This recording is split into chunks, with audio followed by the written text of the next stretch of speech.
Hello, welcome to our presentation on barriers to accessing information. As undergraduate students, it is important for you all to know that having access to information is essential. Why? Because information is valuable. According to the Framework for Information Literacy for Higher Education, adopted by the Association of College and Research Libraries in 2016, information contains several dimensions of value, including as a commodity, as a means of education, as a means to influence, and as a means of negotiating and understanding the world. Moreover, students in higher education especially benefit from having access to information, as they are expected to develop and enhance their information literacy skills. The ACRL defines information literacy as the set of integrated abilities encompassing the reflective discovery of information, the understanding of how information is produced and valued, and the use of information in creating new knowledge and participating ethically in communities of learning. And of course, developing any of these skills would be practically impossible without first having the proper access to information. Unfortunately, barriers to accessing information exist. These barriers work in preventing the development of information literacy skills. Reducing the barriers is especially important in reaching incoming undergrad students. If students don't have the information literacy skills needed to accurately evaluate the resources they find, their research, their learning, and their overall education will suffer. According to the ACRL, learners who are developing their information literate abilities effectively recognize issues of access or lack of access to information sources. Therefore, in order to develop your own information literacy skills, you all must be aware of existing barriers and always keep them in mind when attempting to access information. With that said, can anyone think of possible barriers that prevent students from effectively accessing information? If anyone needs a hint, it may be helpful to think about where you access your information, if anyone else can access it, and if it's free. One area of concern when considering access is societal barriers. This is a relatively broad category that can take on many forms. On a large scale, there are significant barriers in publishing that leave a number of voices underrepresented in print or digital resources. This can make it more difficult to locate information created from the perspective of members of marginalized communities. We can see evidence of this on an international level, with most online content being produced by the global north, and typically from the westernized perspective. These barriers can prevent us from exploring diverse worldviews and understanding the first-hand perspectives provided by international scholarship.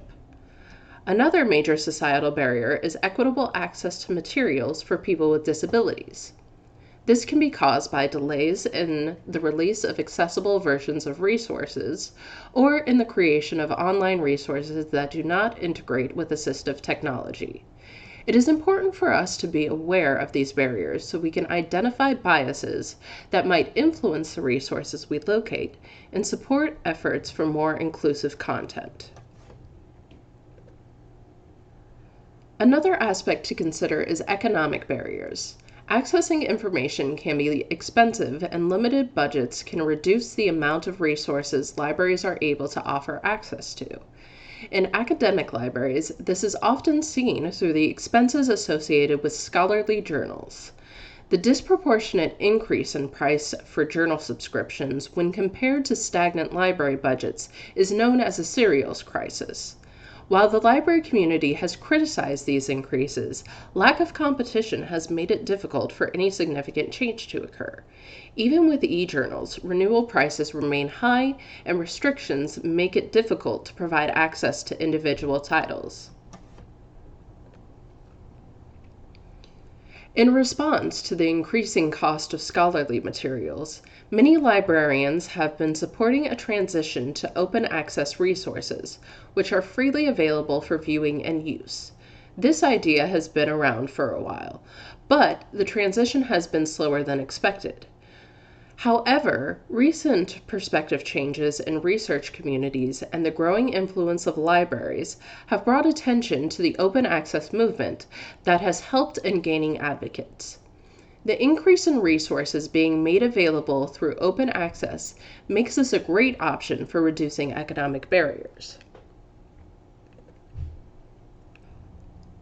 What is censorship, and why does it affect accessibility? Censorship is the suppression or prohibition of any books, films, news, etc.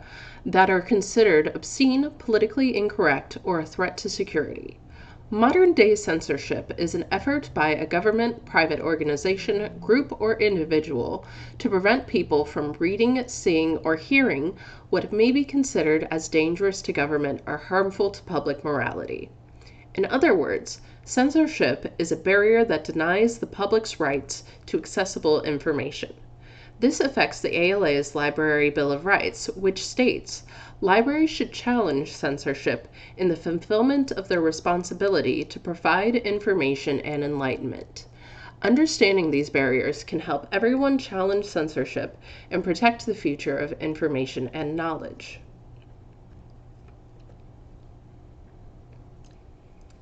Statistics show book bans are growing each year. Texas is currently at the top of the list of state book bans. The main targets of book bans are books and resources that involve those who are part of the LGBTQIA+ community, or stories of people who are Black, Indigenous, or persons of color. Taking these books off the shelves has detrimental effects on communities because it allows for more sexism and racism. Being barred from this information is a direct violation of another Library Bill of Rights. Libraries should provide materials and information presenting all points of view on current and historical issues.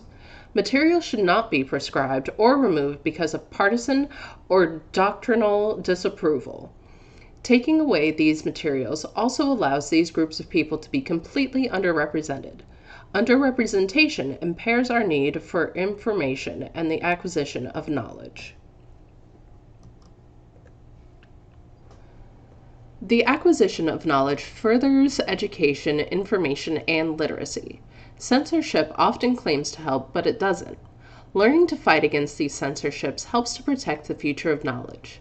By following ALA standards and trends, we are able to keep up to date on book bans and ways to fight against them. Creating banned book clubs will allow everyone in the club to discuss the book while furthering information literacy. Some peaceful protests include reading banned books outside of school and our town leadership meetings, where a large amount of these books are banned. Going into libraries and specifically asking for information allows librarians to track the need for these materials and report a status quo, which will help push town and state officials to see what they are doing isn't helping and pushing information literacy further back instead of forward. There are organizations that help to lead the fight against book bans, like Unite Against Book Bans. An organization like this will have lists of banned books, petitions, donation links, and list of partners in the fight. As kids, we learned that knowledge is power, and that's something we shouldn't forget. In conclusion, we hope this presentation has helped you understand that access to information is essential, especially for students, as it allows them to effectively develop information literacy skills. It's important to remember that there are various societal and economic barriers that can hinder information accessibility. Open access resources are one valuable method of overcoming economic barriers, but they are still in the process of growing support. Censorship is another barrier that needs to be overcome. While open access allows for growth, censorship stunts it. However, there are ways to fight it and further information literacy skills. Thank you for joining our presentation. The following references were used in the creation of this presentation.